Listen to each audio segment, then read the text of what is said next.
Smoke from that rim fire continues to move towards Lake Tahoe, where a haze is now hanging over the water there. New at 6, Rob McAllister in Lake Tahoe with the extra precautions some boaters are now taking.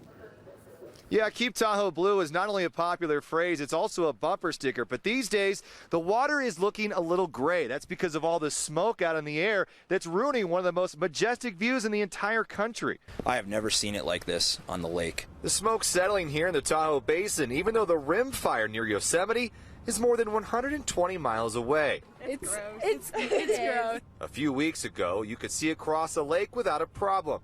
Today, it's difficult to see a few hundred feet from the shore. We can see all the way to South Lake Tahoe, which is about 18.5 miles away.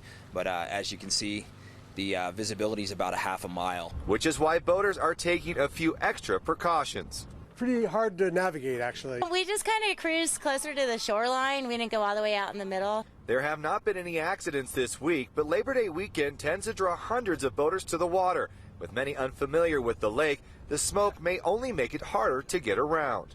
Out in the middle of the lake, I mean, it would be the same as if you were out in the ocean and a fog bank rolled in. Which is why the Coast Guard says it may be even more critical to come prepared. They have a VHF radio with them, an EPIRB, which is a device that's designed to send a signal to a satellite should they fall into distress. And we highly encourage them to file a float plan. Submerged rocks, trees, and other debris are also tough to see when the skies are gray. So it could be a busy weekend for the Coast Guard here at Tahoe.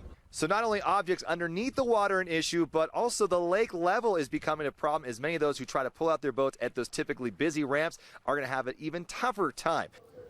Now, the Coast Guard says they're going to have their boats out patrolling this weekend to do extra safety checks. Go back to Dave quickly. Tell us, if you would, what do you think it's going to be like up there for Labor Day weekend? You know what? It's probably going to still be smoky if we're dealing with that fire, Sam. We're talking about a dense smoke advisory around the greater Lake Tahoe area. Visibility down to 1/3 of a mile. That's going to continue for the foreseeable future. As you can see, unhealthy conditions up there, very unhealthy around the fire line. So that means in and around, of course, the rim fire. That smoke will get back down into the valley. Copperopolis had it this morning. There is an air quality alert for poor air quality, obviously limited visibility, and even into the foothills down between 3,000 and 4,000 feet. Most likely the downslope winds are going to push the smoke back into the forecast for